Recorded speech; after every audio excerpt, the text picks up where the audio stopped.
Hey, it's Sloth here. I'm so glad you came by. I'll get the kettle brewing while we get caught up. For today's video, I'm going to give you some tips and tricks to cheat at art like a pro. Art is obviously a lot about skill and knowledge, but it's also about learning to cut corners in largely unseen ways to help save you time and effort. Most of these tips are for digital art only and may either be difficult to replicate or impossible using traditional mediums, so to my traditional only viewers, apologies, but this may not be the most helpful video for you guys. Mandatory disclaimer. While these hacks may help you improve at drawing as anything does, I obviously recommend doing regular practice on any struggle areas alongside them when possible, just to get that disclaimer out of the way so no one thinks I'm advising you to never practice any of this stuff. Having said that, not everyone wants to become a professional artist, in which case how much you practice doesn't really matter at all and you can just focus entirely on making your art experience as fun as possible. And if that includes cutting down time in some areas you dislike, then great! Your art should always work for you to be as fun as possible. It is a hobby first and foremost, after all.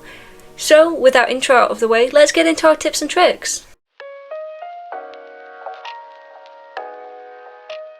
Our first cheat is one of my personal favourites, and if you've watched some of my speed paints on my TikTok or Instagram, you may have already seen me use it. It's what I like to call the Blob method of pose referencing. This is almost certainly a pre-named and established hack, but it's one I realised on my own and haven't seen anyone else talk about, so for now I'm just going to be calling it the Blob method. Though perhaps the silhouette method might be more apt, it certainly sounds more professional. This is somewhere between tracing and drawing something completely unaided, so what we're going to do is find a pose we like online. This method works best with poses with very clear silhouettes and won't be very helpful for more scrunched up poses. Import the image into your art program of choice. Then use the lasso tool to trace the outline of the pose. Don't worry about any of the details, we'll fill that stuff in later. Just trace around the silhouette, then use the paint bucket tool to fill in the selected area. It doesn't matter what colour you use for this, I tend to use browns when doing any sketchwork, since it's easier on the eyes than bright whites. Now you should have a completely covered pose. You can lower that opacity of the blob layer to be able to see your pose underneath and edit your blob to be more accurate if need be. The lasso tool isn't always the most precise. We're then going to take our blob, make it as big as you want your drawing to be, and then lower the opacity if you haven't already, just so it's easier to colour over, like you might with a sketch layer, and then we just draw our pose over the top of it. I find it's often easier to complete the pose sketch and then edit the proportions to match whatever character I'm drawing afterwards. And voila, you now have a quick pose that you didn't have to work things out like negative space or how far each limb is from each other for. This method also works for individual body parts like hands as well, provided they have a good silhouette in the chosen pose. Personally, I really love this method. It cuts down tons of time, but you still get to draw the whole thing. When you're done, just hide your blob layer and draw your details onto your pose as you usually would. Moving on to our second tip, which is a nice quick one. Trace over your references and then reference your traced version instead. This is another pose-centric tip, as I'm not really sure how useful this would be with objects. I've only ever tried it with poses. So the main point of this is that when we trace over our reference pose, we don't take clothes into account and we just trace over where we think the body is underneath, breaking it down into whatever shapes you personally find easiest to follow and use regularly when drawing your own poses. Then when we reference our traced pose instead of the photo, we don't have the same confusion of having to work out what's happening under bulky outfits or perspectives that we might usually when we're drawing. It saves more time than you might think since you basically have a much clearer reference, and it can save a lot of confusion and frustration, which is always the main thing. You can always reference back to your original photo reference on details your traced version might have missed or condensed. Tip 3. Use a thicker line art brush to avoid having to draw details and to cut down on time. Another quick and easy tip. When you're drawing something and it needs to be done quickly or you just don't want to spend too much time on it, make your line art brush thicker than you usually might. It doesn't have to be too much thicker if you don't want it to be, or it could be a lot wider than usual, dealer's choice depending on what you're going for. But since you're literally covering more space in the same amount of time, you should be able to finish it a bit quicker than normal. The other benefit is that if you have a habit of getting caught up in small details, working with a bigger brush will prevent that, since it literally is harder or not possible to draw tiny little details with it. For the example, I rushed both our pieces, but the one with the thicker lines only took me 13 minutes, while the one with the thinner lines took 22 minutes. You can also see how when I used the thinner brush, I ended up adding more detail than when I was using the thicker one. Art isn't a competition, and it certainly isn't a race, but sometimes you just want to finish something quicker or don't have as much time to complete something as you might like. in which case this can definitely help. Tip number 4, and another line art one. If you struggle with line confidence, that is, creating smooth lines with your line art, switching to a textured brush will help hide that weakness. Line confidence is one of those skills which will come naturally over time, but can be slow going and disheartening when you don't get the results you want in a piece, which is why it might be an idea to just hide the dust under the proverbial rug for a little bit. If you use a completely smooth brush as you often see in digital art, then the line confidence really is the main focal point of the line art, and unfortunately means that it can be very obvious that you have shaky lines. Whereas a textured brush is not completely smooth on default, and a sketchy and more shaky line can seem more like an intentional style choice rather than an error. It's all about how you frame these things, you know? While this may seem a little like chickening out, you'll still be learning line confidence naturally as you continue to draw, and you can still make an active effort in your pieces so that it won't be a neglected skill.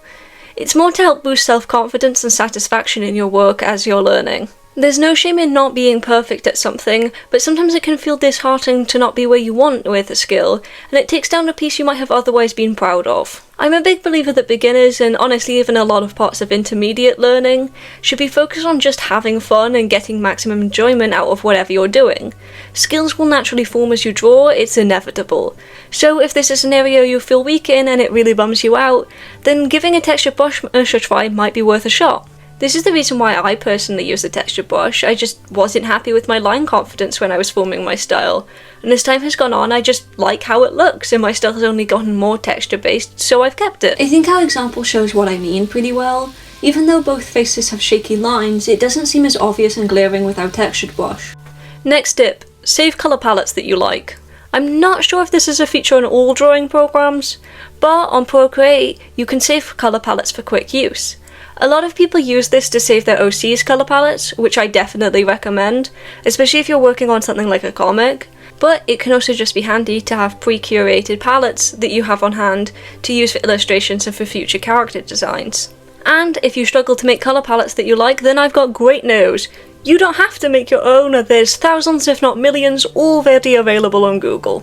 I take some time to just look up various colour combination colour palettes on Google and save the ones you like onto your colour bar so that you've got a library of them for easy use. Personally, I also follow a blog called Colour Palettes on Tumblr, which literally just uploads tons of different palettes, and every now and again I go through and save the ones I like. There's also tons of websites for colour combinations like colourhunt.co and colourcombos.com that make looking for specific combinations or vibes really easy. I'll link them all down below in the description if you guys want to check them out later. Tip number 6. If you're struggling to draw a character's face you've drawn before, or want to speed up the process, you can just trace over the old art you did of them to get the angles right quickly. Yeah, not really sure how to make this tip section the same length as the others. It's not bad to trace over your own stuff, and you can do it whenever you want for whatever you want. Tip 7. If you don't want to bother shading a piece or don't have time, you can always use an overlay layer to get quick subtle lighting. Just use a soft airbrush tool or blend with your brush of choice and play around with the colours and hues until you're happy. I imagine this would also work for cell shading, but I've not tried that out before because I just personally don't like doing cell shading. Using multiple overlay layers stacked on top of each other will help add some more depth to it, but one will do fine in a pinch too. I tend to use a lighter colour on one side and a darker, more cool tone colour on the other to imply lighting. I also like to add overlay layers where the lightest or most saturated colour is over the face, or whatever the focal point of the piece is, and make the colours become darker or more desaturated as they get further away from the focal point. This just helps to draw the viewer's eye to the main focus point of the piece at a glance, and I add it in all of my shaded pieces too. There's nothing wrong with flats, but sometimes you just want to add some more interest in a piece without having to do all the shading. Here's what our example looks like with no overlays, one overlay layer, and 4 overlay layers. Tip number 8. If you're like me, you probably don't draw environments as often as you should, so when you try they look a little, creatively perspectived. It's something I've been working to fix in my art since I'd love to be able to crack out a room or a scene when I feel like it, without it feeling like such a large hurdle. But in the meantime of grinding the skill, here's a neat hack for you which should also help you improve naturally at environments as you use it too, which is always a nice bonus. Instead of trying to come up with an entire room and layout in your head or sketching a floor plan, make the room in a 3D room maker. I've seen a lot of people use Sims 4 for this or even Minecraft, but personally I use Magic Plan, which is a free app. so feel free to use whatever game or app you desire.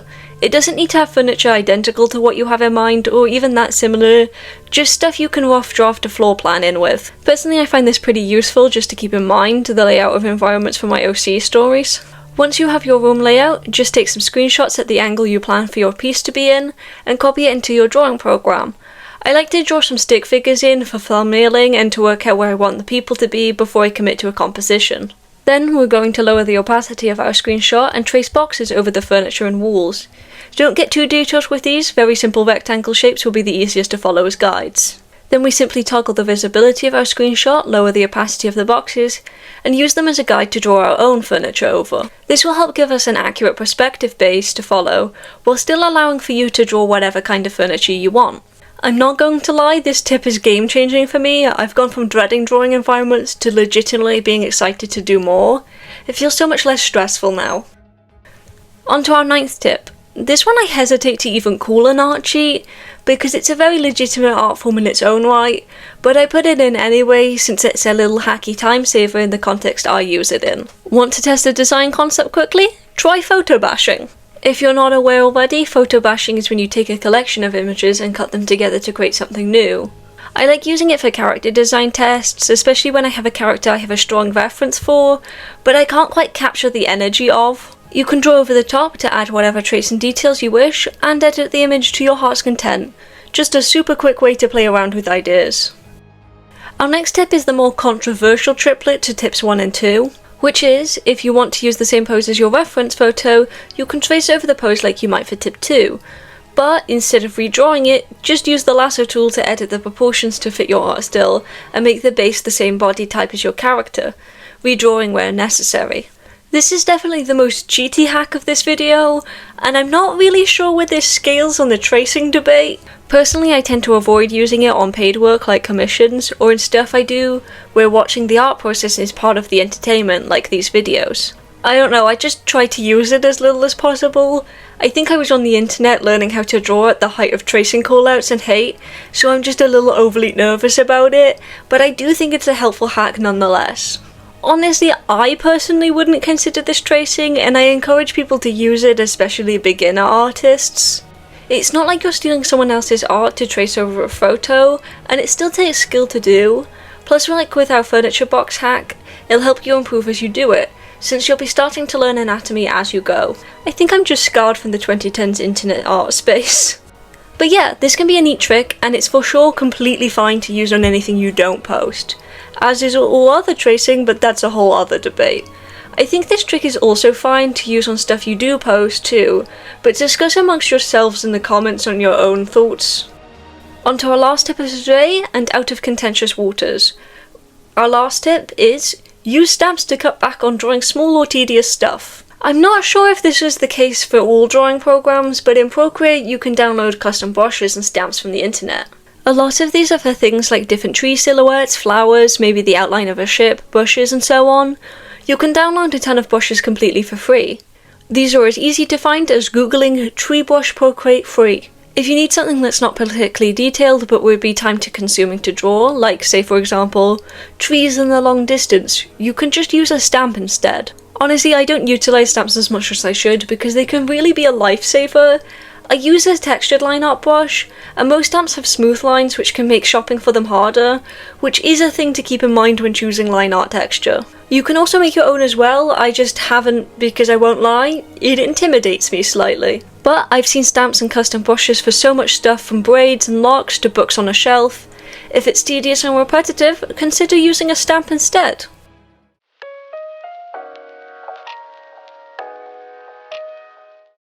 I hope these were helpful. I know this is slightly different than my usual character design videos, but I have a bunch of random art tips that might be useful that I want to share to help other artists, so hopefully the departure isn't too bad. Never fear, I don't plan to stop doing my character design stuff. You can rip character designing out of my cold, dead hands. But I do plan to sprinkle in some art tips and tutorials here and there, so stay tuned for that. I have a couple of one-off tips I plan to share in short format, since they wouldn't fit into a longer form video since they have no overarching theme with any other tips.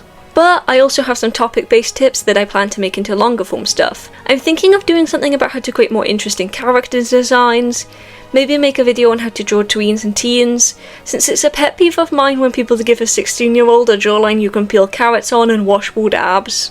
I might also do one on how to avoid burnout or how to maintain your mental health while doing and posting art. Ooh, maybe I'll make a long form video on how to design interesting and unique male characters and mask presenting characters.